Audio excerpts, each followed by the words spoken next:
की, हर हर महादेव की जय, मैया भवानी की जय, सच्चे दरबार की जय, हर हर महादेव की जय। तो कहे के बा पूजा दीदी, कैसे कहे के बा? कवना भाव में कहे के हा? कवना भाव में कहे के हा?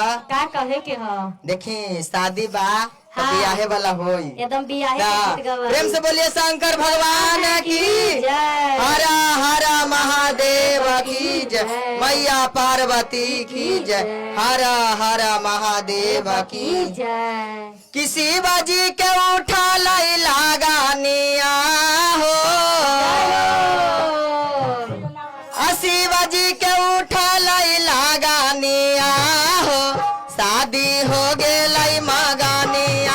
अरे से बाजे के उठा लाई लगानिया हो, शादी हो गेलाई मगानिया। असी बाजी के उठा है लगानिया हो, शादी हो गेलाई मगानिया। अरे से बाजे के उठा लाई लगानिया हो, शादी हो गेलाई मगानिया। अरे हो गेलाई मगानिया हो गेलाई मगानिया। अरे हो गेलाई मगानिया, शादी हो गेलाई मगानिया। अरे शिव जी के उठा है लगानिया हो, शादी हो गेलाई मगानिया। अरे से बाजे के उठा लाई लगानिया हो, शादी हो गेलाई मगानिया।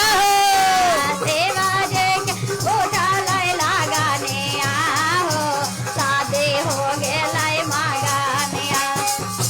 जय हो।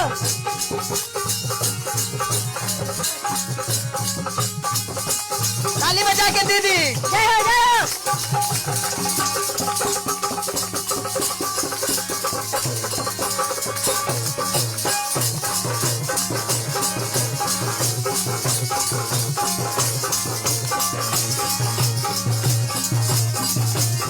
कहे के हा?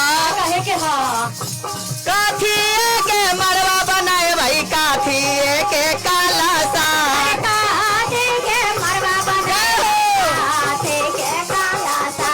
काठिए के मरवा बनाए भाई, काठिए के काला सा। काठे के मरवा बनाए भाई, काठे के काला सा। ए, कैसे कहे के बा? एकदम सुंदर गौरी मैया रही, कैसन सुंदर बारी एकदम। वैसने रही। हाँ। अरे काठिए के देवई दुलाहिनिया हो, शादी हो गेलाई मगानिया। अरे काठे के देवई दुलाहिनिया हो, शादी हो गेलाई मगानिया। अरे काठिए के देवई दुलाहिनिया हो, शादी हो गेलाई मगानिया। अरे काठे के देवई दुलाहिनिया जय हो, जय हो। शादी हो गेलाई झुम मगानिया। के जय हो, जय हो।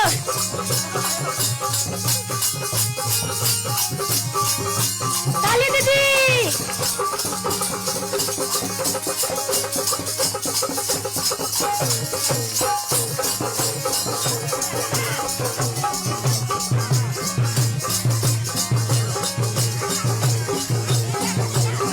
कहे के हा?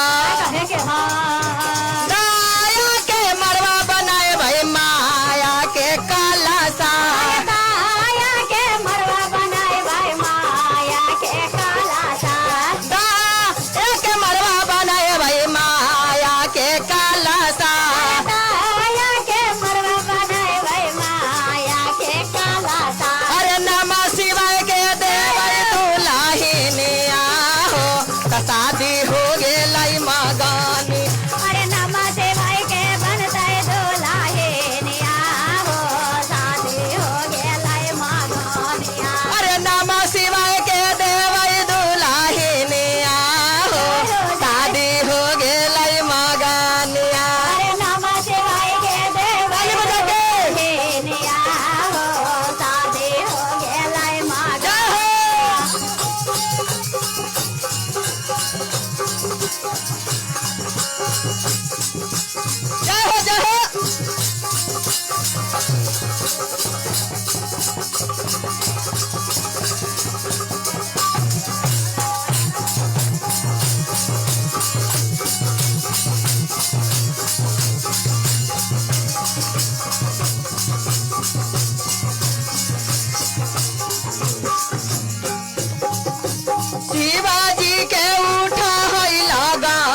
का कहे के बा का कहे के बा जटावा काटी के हम मौरिया पहनाए दातावा काटे के हम मौरिया बनाए जटावा काटी के हम मौरिया पहनाए अरे जाटावा काटे के हम मौरिया पहनाए अरे गालावा में सोना के चाय नावा हो त शादी हो गेलै मगनिया अरे गालावा में सोने के चाय नवा हो शादी हो गेलै मगनिया कानावा में सोने के कुंडला हो त शादी हो गेलै मगनिया अरे गालावा में सोने के चाय नवा हो शादी हो गेलै मगनिया जय हो जय हो ताली दीदी जितने ताली बजेबो उतने अच्छा लागी